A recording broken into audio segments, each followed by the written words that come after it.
کیا ہلکا پھلکا دھات ایک دو قطرہ دھات گر جانے سے کیا ناپاک ہو جائیں گے؟ ہاں ناپاک ہو جائیں گے اگر ایک دو قطرہ جس کو مزید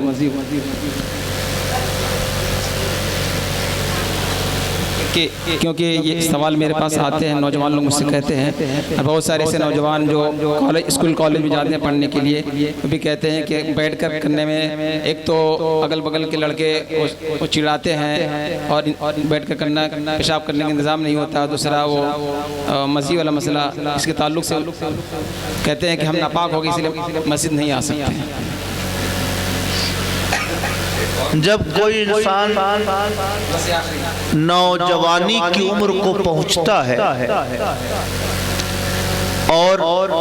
نوجوانی کے جو جذبات ہوتے ہیں ان جذبات کی کیفیت میں وہ مبتلا ہوتا ہے تو جسم سے لیسدار پانی نکلتا جس کو شریعت کی اصطلاح میں مزی کہتے ہیں۔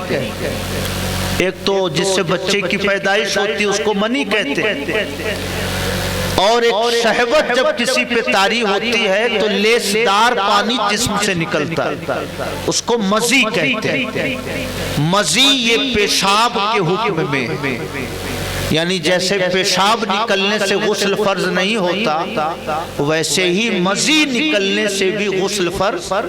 نہیں ہوتا ہے۔ جس جگہ پہ اس کے حصے لگے ہوں وہ دھو لے، کپڑا دھو لے، بدن پینٹ پہ لگا ہو پینٹ بدل لے، جسم دھو لے، وضو کر کے نماز وہ پڑھ سکتا ہے۔ تو یہ مزی عام طور سے جب شہوت طاری ہوتی ہے تو مزی نکلتی ہے، وہ پیشاب کے حکم میں۔ جیسے پیشاب سے غسل فرض نہیں ہوتا ویسے اس سے بھی فرض نہیں ہوتا۔